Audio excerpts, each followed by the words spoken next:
A famous ship, the White Star Liner, sank in the past, and pirates discovered some treasures, including ancient plates that identified the ship.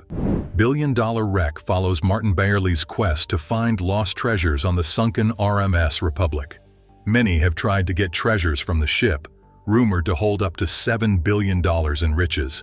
What treasures have been found, and where exactly is the wreck? Come along as we explore this ancient treasure found in a billion-dollar wreck. The disappearance of the world's largest treasure ship. The RMS Titanic was equipped with 16 wooden lifeboats and 4 collapsible boats. While this provided seats for only about half of the people on board, it was more lifeboats than the mandated regulations at the time. The ship possessed modern Welin davits that could easily double or even triple her lifeboat capacity. But at this point, this didn't seem necessary. The conventional wisdom at the time was that lifeboats were meant to ferry passengers from one ship to another. They were not meant to carry everyone on board for a long period after a sinking. But what prompted this sinking? The builders and designers of the Titanic were well aware that their ship could sink, but they were confident in their design. She was equipped with watertight compartments that could contain or at least slow down flooding in an emergency. The RMS Titanic was designed to operate in the North Atlantic on the busiest shipping route in the world. Should anything ever happen, another ship would almost certainly be nearby to mount a rescue.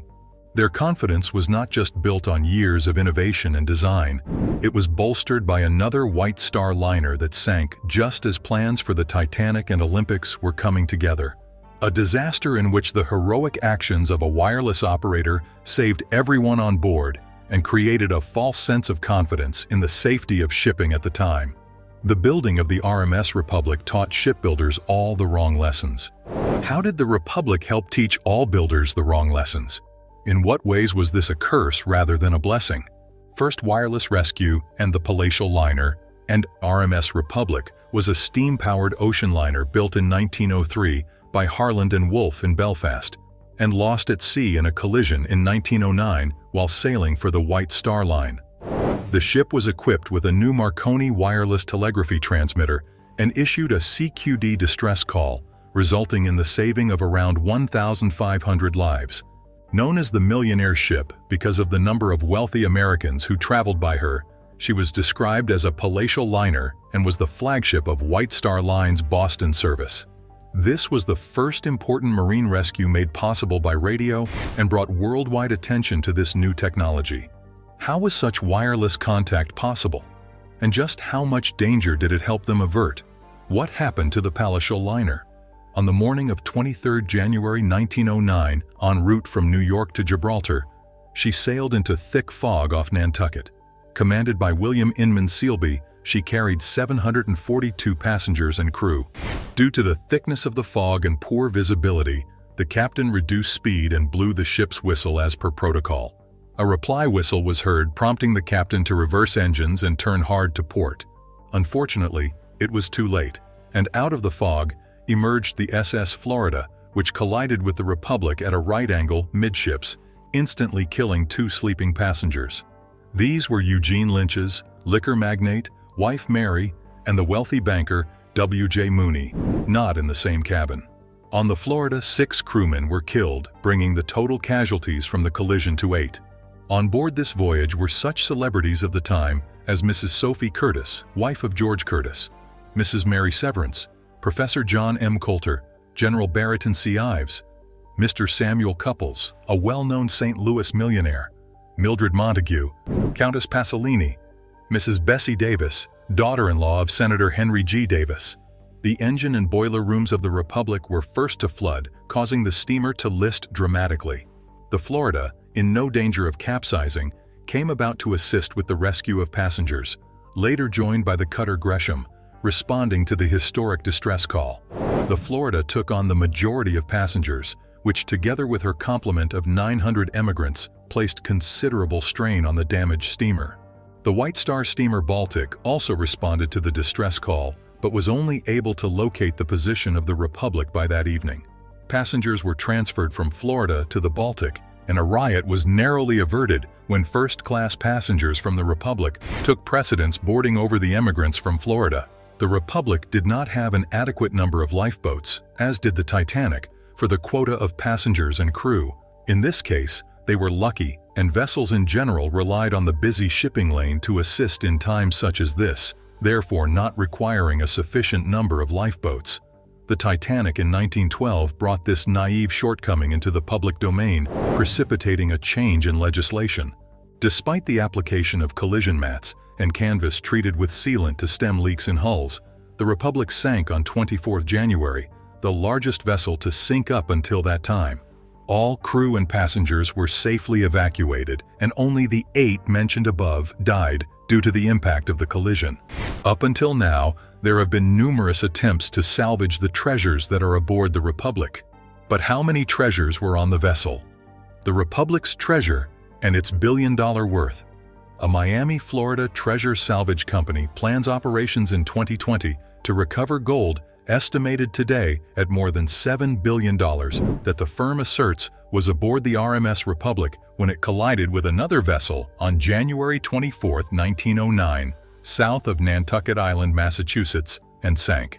Independent confirmation that the ship carried a fortune in gold remains elusive. Captain Martin Bayerle from Lords of Fortune LLC says he pinpointed the RMS Republic in shark-infested waters in 1981, but has battled in the courts with jurisdiction over the shipwreck and its cargo ever since for the sole right to salvage the treasure. After the 2016 History Channel series Billion Dollar Wreck aired, research continued. They have since unequivocally confirmed one cargo, the U.S. Navy's 1909 payroll and operational expense shipment of $800,000 of today's value, very conservatively $200 million, according to Bayerle. And the original Russian State Bank shipment has since been increased from the original $3 million in U.S. double eagle gold coins, which gave the History Channel show its title Billion Dollar Wreck, to now $25 million. That is 45 tons of newly minted double gold eagle coins packed in 6 25 160-pound wooden boxes, gross weight. Today, easily $7 billion. That valuation, too, ignores all the personal effects of her millionaire passengers, left in their staterooms, Bayerle said. So just how much treasure has been recovered from the Republic? And who is it that recovered these treasures? Treasures found off the Republic. The Republic was discovered last August in some 1,700 feet, 500 meters, of water, about 100 miles, 160 kilometers, southeast of Savannah. The find capped an effort that had spanned a dozen years, but when the Odyssey team began excavating the site, their success was much more immediate. The coins were in the area that they had predicted they would find them, and the first coin appeared within the first hour of excavation. Odyssey co-founder and director of operations Greg Stem told National Geographic News, "I would like to think that we were that good, but there is always an element of luck in this type of endeavor." Odyssey, marine exploration, based in Tampa, Florida, is a leader in the field of deep ocean shipwreck exploration. While Stem's team was on target with its estimate of the coin's location, they encountered some pleasant surprises. The vast majority of the coins we are seeing are gold, $20 and $10 pieces, mostly in beautiful condition, Stem said. Because of the scarcity of silver coins during the period, they frankly were surprised to find silver coins as well, especially in such fine condition that you can still see the mint luster. Many of the gold coins have a slight dark film that easily rinses away to reveal uncirculated surfaces preserved by years in the deep. To date, more than 750 gold coins have been recovered. Some 60% of them are coronet head, $20 double eagles, and the balance are coronet head $10 eagles. More than 900 silver-seated Liberty half dollars have also been recovered thus far. At the time of the Republic's discovery, estimates made from historical records and comparable coin sales placed the cargo's possible value at $120 to $180 million. So far, there is insufficient information to check the accuracy of those early estimates. Precious coins aren't the only treasure that the Republic has to give up. The wreck site also offers a rare, time capsule glimpse into a turbulent and fascinating period of America's past. While not much of the ship's hull remains, the rudder, parts of the paddle wheels, and steam engine are relatively intact. So too are thousands of artifacts that are beginning to emerge in wonderful condition, including the ship's bell and much of its cargo. Carefully documenting and interpreting the site is a priority for the Odyssey Group, which wants to share the ship's story with the public. Technology is boosting the archaeological effort. The precision positioning capability of a new Sonardyne long baseline acoustic system enables the team to create geographically correct photomosaics of the site at nearly real-time speed. While the early successes are encouraging, the Odyssey team still has months of work ahead on the wreck site. Delving further into the secrets to be found among the ship's cargo will add to both challenge and recovery time. STEM said that they will be excavating some really interesting areas of the site that promise to unveil fascinating glimpses into the cargo and passengers that were aboard the ship. The variety of shapes and sizes make artifact recovery more difficult than that of the coins, but it's well worth the effort. Even at this early stage, the doomed ship's cargo is raising some new questions about its Reconstruction-era mission. Odyssey's website is regularly updated with information from the shipwreck site, and visitors can sign up for email alerts. The Republic is not the only famous shipwreck that we have stumbled upon. Over time, there have been many, and we will be exploring some of them. Notable shipwrecks that were lost and now found. It is estimated that there are more than 3 million shipwrecks in the ocean. While some boats that are neither valuable nor historically significant sink in unremarkable situations and with no loss of life, other wrecks are famous for their devastating death toll and disastrous circumstances. Many shipwrecks have been condemned to lie in Davy Jones's locker forever, slowly becoming home to sea life and eventually disappearing altogether.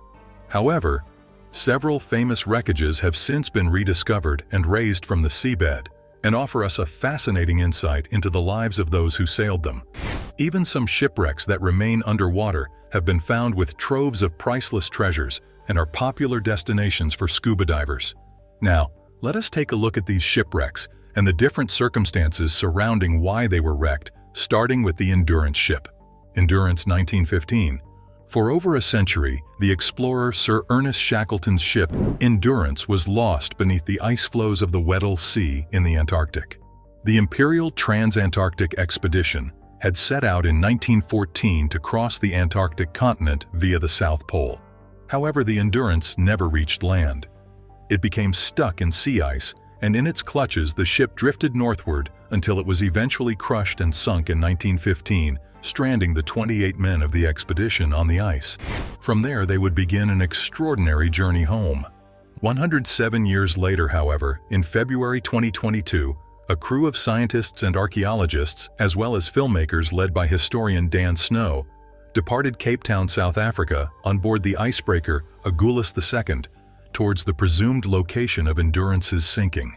Led by polar geographer Dr. John Shears and marine archaeologist Menson Bound, the Endurance 22 expedition located the wreck at a depth of 3,008 meters, approximately 4 miles south of the position originally recorded by Captain Worsley.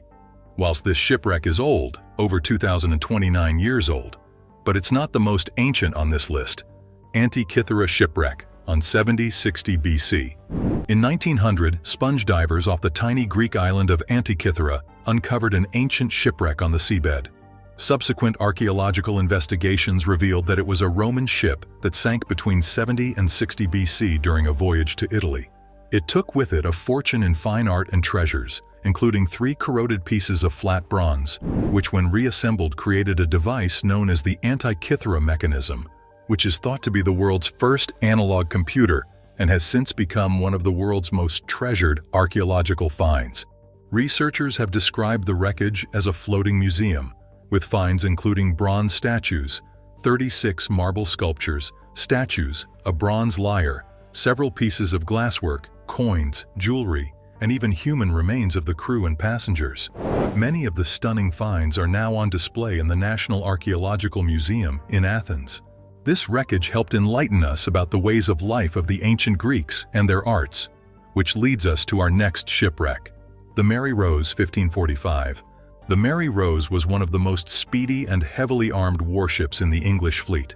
It sank in 1545 while it was leading the attack on a French invasion fleet in Portsmouth Harbor. It has been debated why it sank. Most theorize that it was overloaded with soldiers, guns, and ammunition. Of the 400 crew and soldiers on board, fewer than 40 people escaped since the ship quickly filled with seawater and sank. The wreckage was rediscovered in 1971 by a team of divers. Over the following 10 years, it was excavated by more than 500 volunteer divers, and in 1982 it was brought to the surface. In 1986, around a third of the original hull went on display at the Mary Rose Museum. Extraordinary finds included more than 28,000 artifacts such as hand weapons, tools, cannons, and armor, and personal items such as coins, clothing, and letters from home, which detail life during the English Tudor era.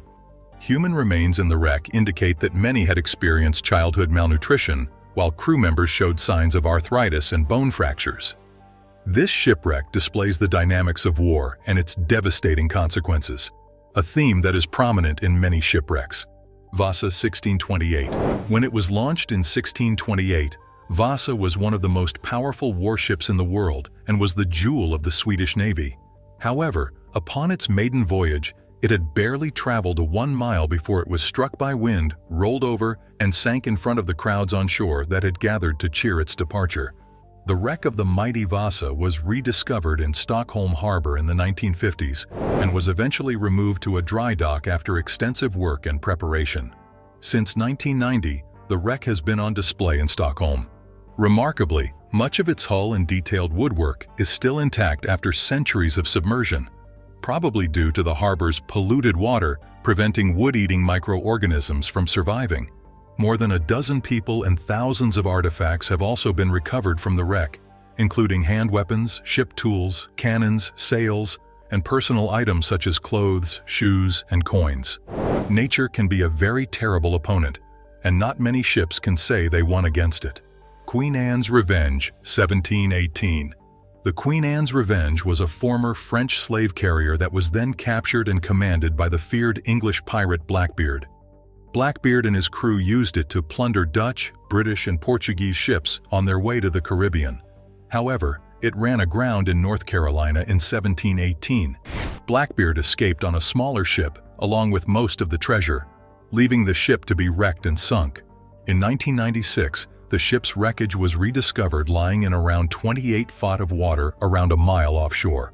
Over 300,000 artifacts have since been recovered from the wreck, which offers a tantalizing insight into the life of a pirate in the early 18th century.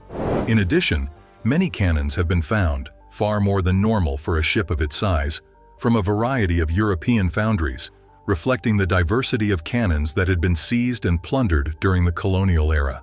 Several were still loaded. Artifacts also include medical supplies and instruments, which backs up the theory that Blackbeard used the latest medical technology to try and keep his crew ready for battle at all times.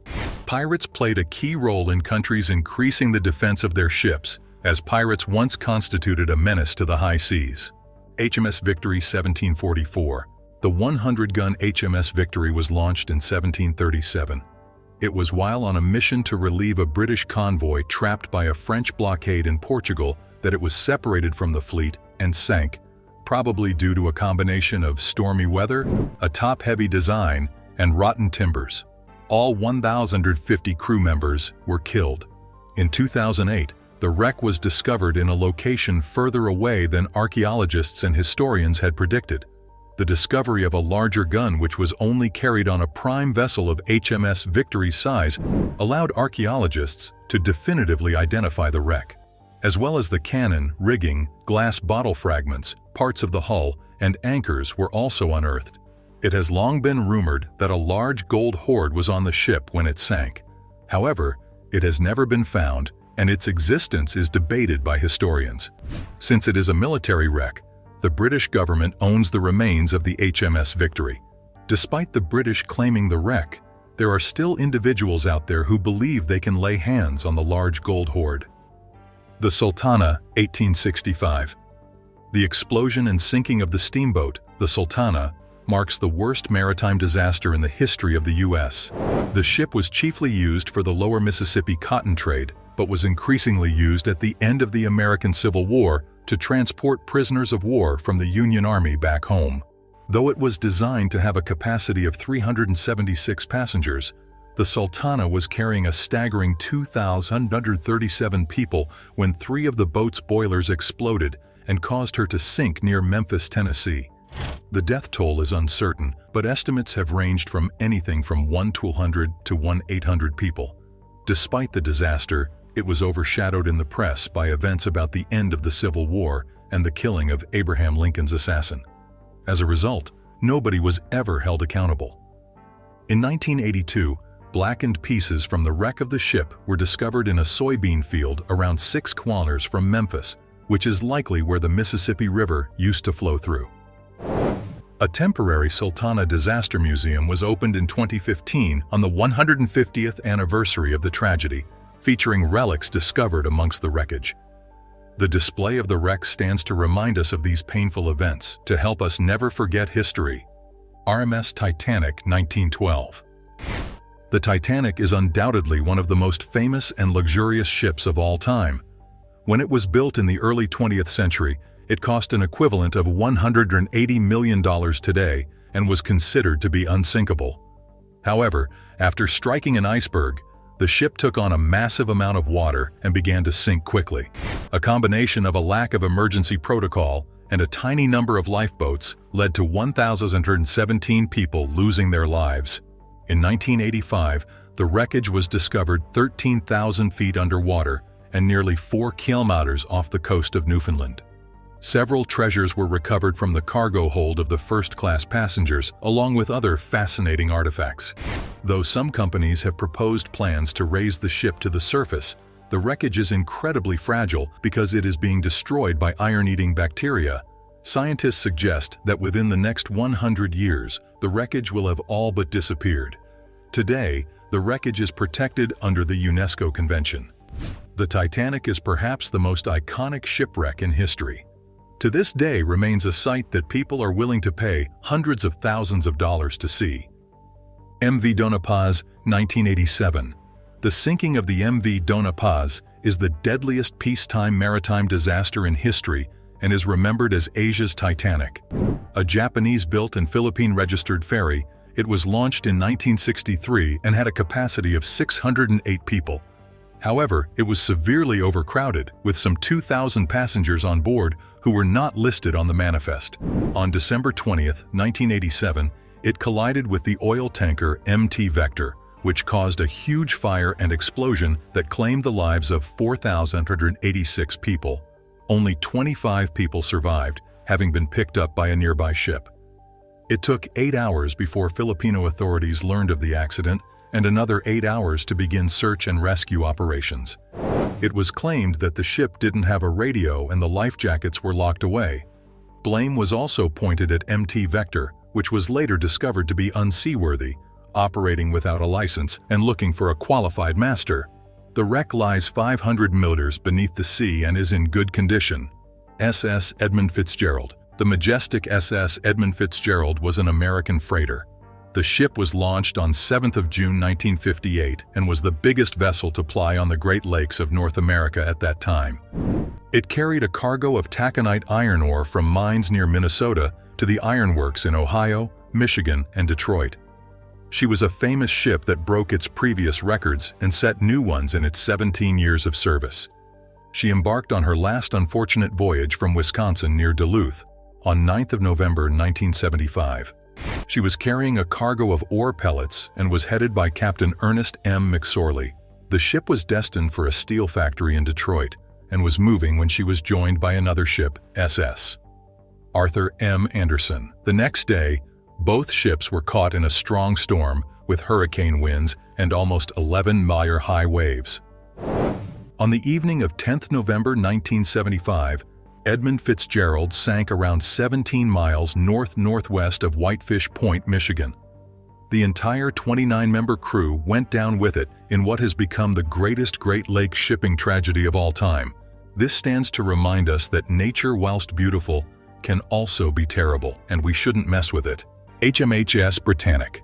Belonging to the Olympic class of steamships, the White Star Line vessel was the youngest sister ship of the RMS Olympic and the RMS Titanic. It was constructed to be a passenger liner. However, she functioned as a hospital ship from 1915 until she finally sank in November 1916. She entered service before the First World War started. She was carefully designed, and lessons learned from the sinking of the Titanic were implemented in its construction to make it safe and comfortable. In 1915-16, she sailed between Britain and the Dardanelles. On 21 November 1916, she was shaken by a blast that occurred due to a naval mine of the German Navy. The incident took place near the Greek island of Kea in the Aegean Sea. The ship sank around an hour later and killed 30 people. She became the biggest ship that sank during World War I, and more so, tragically. Of the 1,066 people, 1,036 survived and were rescued from the water and the lifeboats. In 1975, its wreck was located, and it became the world's biggest and most well-preserved passenger liner. This wreck, unlike all others, tells a tale of death and survival, the brutal realities of war.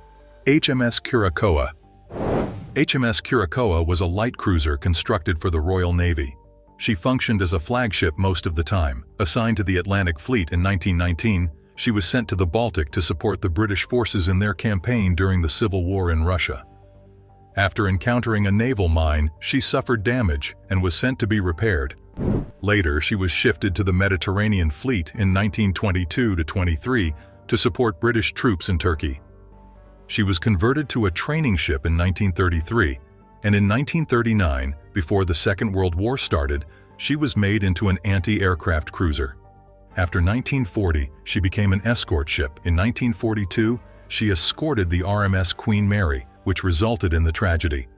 The former was carrying around 15,000 U.S. troops and was moving in a zigzag course to avoid German bombers and possible enemy vessels. Queen May caught up with the escort ship Curaçao and was trying to overtake her. One of the seamen of Curaçao, Ernest Watson, was admiring Queen Mary when he noticed its bow swinging toward the cruiser. He realized that the two ships were soon going to collide. The 20 times bigger Queen Mary rammed into Curaçao's metal plating and sliced it in half before it sank in no time. Out of 430 men on board, only 99 seamen and 2 officers survived. The sad realities of war are a constant amongst the shipwrecks. War is not to be desired in any form.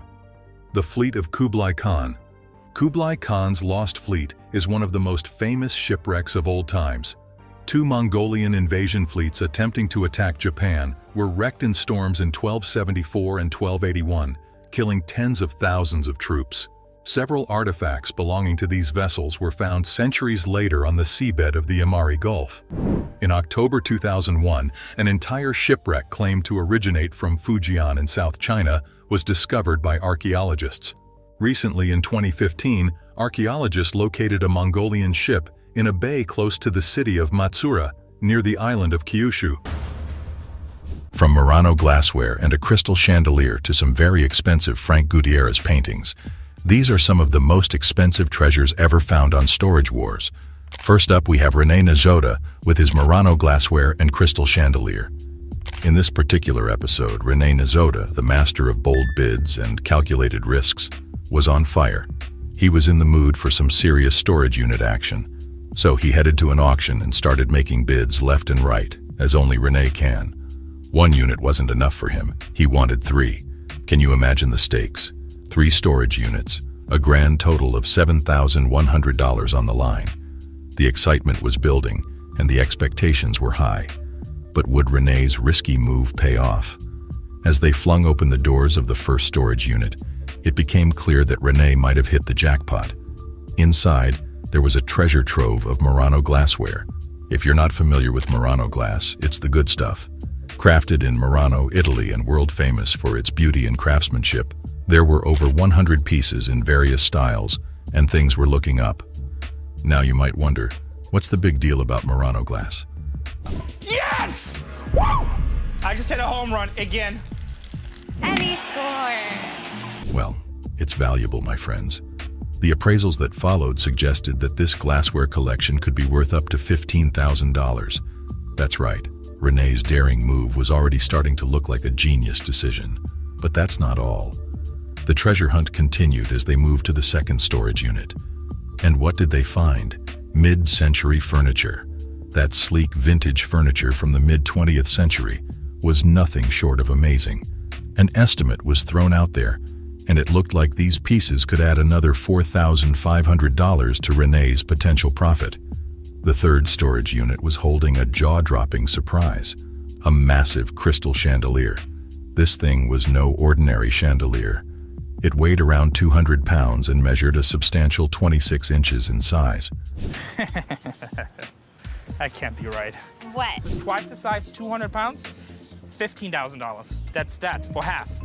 A quick online search suggested a conservative estimate of $15,000. That's right, folks. This chandelier had the potential to be worth a small fortune. Renee's sharp instincts and daring bids were proving to be a winning combination. Next up, we have Daryl Sheets and his Dwayne Breyer's art collection. Daryl Sheets, the gambler himself, is at an auction. People are throwing numbers left and right, competing for what might be hidden in that mysterious storage locker. But Daryl emerges as the victor. Yes! Dude, we don't have one, we have two. Securing the locker for a cool $210. They crack open the door to the storage unit to see what's inside. What they find are vintage collectibles and art. Daryl's hunch that this storage unit held something special starts to look pretty darn accurate. But what exactly has he stumbled upon? First up, he discovers a Royal Doulton tea set. Now this isn't your everyday tea set, it's got some class. The appraiser suggests it could be worth around $150, a promising find, but the real treasure trove is yet to be unveiled. Imagine Daryl's surprise when he unearths a collection of Western-themed art prints. And we're not talking just any art prints. These are hand-signed by the artist, Dwayne Breyers. There's not just one or two, there are 50 of them. That's right, 50 prints, all bearing the artist's signature. Now, Dwayne Breyers is no small artist. His Western-themed masterpieces are highly sought after, and the details in his work are nothing short of impressive. The appraiser takes a look and doesn't hold back. The entire collection is valued at an astonishing $20,500. Cha-ching. Moving on, we have Dave Hester with his Stage Tech lighting gear. You know Dave Hester for his distinctive catchphrase, and you're about to know him for a bold move that could change his fortune. Dave was at an auction, and he had a hunch, that gut feeling you get when something special might be hidden behind those storage unit doors. It's a feeling all Storage Wars fans can relate to, the thrill of the hunt. Dave set his sights on a storage unit that piqued his interest. The bidding war began, and Dave wasn't about to back down. The price climbed, and the stakes got higher. At $9,000, he sealed the deal. The doors swung open, and the big reveal was about to happen. Inside, Dave uncovered a treasure trove of professional lighting equipment. This wasn't just any lighting gear. It was from a company called Stage Tech, a name that meant business in the world of entertainment. Picture beams, speakers, and various lighting systems filling the unit. For anyone in the entertainment industry, this was a goldmine. Dave had stumbled upon something that could potentially alter his fortune. But he wasn't about to just take a wild guess at its value. He knew the importance of getting an expert opinion. He decided to have the equipment professionally appraised. The expert took a look at the gear and started throwing out numbers. Each unit could potentially fetch around $300 to $400. Now remember, Dave had over 100 units on his hands. With a bit of quick mental math, Dave realized that his $9,000 investment had the potential to turn into a profit of $30,000 to $40,000. His hunch had paid off in a big way, proving that sometimes taking a calculated risk on a storage unit can lead to massive rewards. Next up, we have Jared Schultz and Brandy Passante with their silk screening equipment. In a fascinating episode of Storage Wars, the dynamic duo, often known for their practical approach, made a discovery that underscored the significance of recognizing valuable opportunities, even in the most unexpected places. This particular episode showcased their business acumen and how sometimes storage locker auctions can be the gateway to smart financial decisions. The episode began like any other, with a lineup of eager bidders, each eyeing for the chance to unlock hidden treasures in the storage units. Jared and Brandy, with their knack for spotting items with resale potential, set their sights on a storage unit that held the promise of something valuable. The storage unit in question appeared to be ordinary at first glance, but Jared and Brandy sensed potential. Their keen eyes picked up on the presence of silk screening equipment, which included a press, a flash unit, and an exposure unit.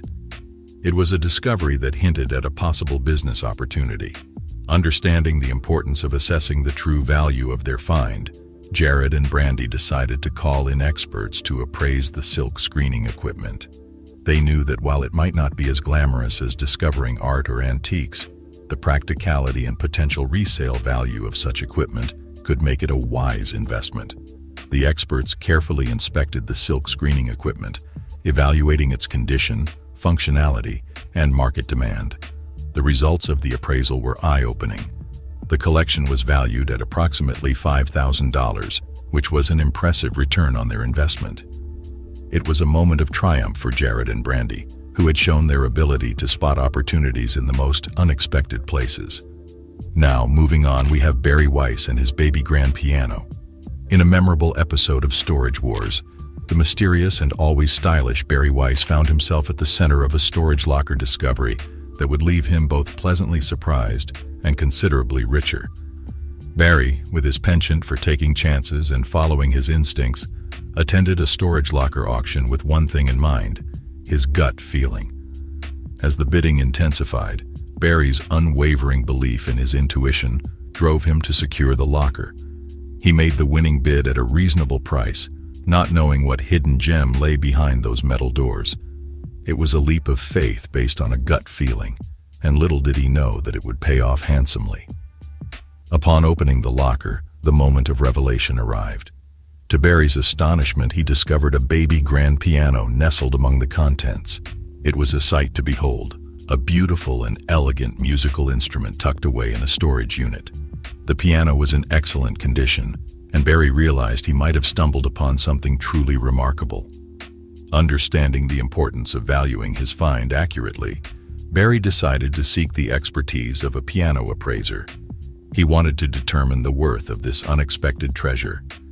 The appraiser carefully inspected the baby grand piano, taking note of its condition, age, and any distinguishing features. The appraisal results left Barry astonished. The baby grand piano was estimated to be worth around $12,000. It was a moment of sheer joy and triumph for Barry Weiss, whose gamble on a hunch had paid off in spectacular fashion. His decision to follow his instincts had transformed a modest investment into a potentially significant return. Last and definitely not the least, we have Daryl Sheets with his Frank Gutierrez paintings. In one thrilling episode of Storage Wars, the dynamic duo of Daryl Sheets and Brandon Bernier struck gold by discovering a hidden treasure trove within a seemingly ordinary storage locker. As the bidding war raged on, Daryl and Brandon locked eyes on a particular storage unit that piqued their interest. It was the promise of hidden treasures that drove them to secure this locker for a starting bid of $2,500. This one's the masterpiece. Little did they know that this decision would turn into a jackpot of epic proportions. Upon winning the locker, the real adventure began. The locker revealed itself to be a treasure chest of Frank Gutierrez paintings, an artist renowned for his unique and captivating artwork. With each painting they uncovered, the excitement grew. The locker was a veritable goldmine, filled with countless pieces of Gutierrez's art. Realizing the potential value of their discovery, Daryl and Brandon decided to seek the guidance of an art expert to appraise the collection. The moment of truth arrived, and the expert's assessment left them both utterly stunned. The collection of Frank Gutierrez paintings was valued at an astonishing $300,000. The duo had struck gold, and they knew they had a potential life-changing find on their hands. The paintings, with their intricate and beautiful designs, were not just aesthetically appealing, but also a significant financial windfall. The episode left viewers on the edge of their seats, filled with awe and wonder at the treasures that can be uncovered in the unlikeliest of places. It was a day that Daryl Sheets and Brandon Bernier would never forget, as they walked away with a storage locker filled with art that could change their lives. The $2,500 investment had turned into a $300,000 return, proving that sometimes taking a gamble in the world of storage wars can lead to unimaginable riches. From expensive lighting equipment to valuable art collections, we've seen how the world of storage unit auctions can lead to life-changing discoveries.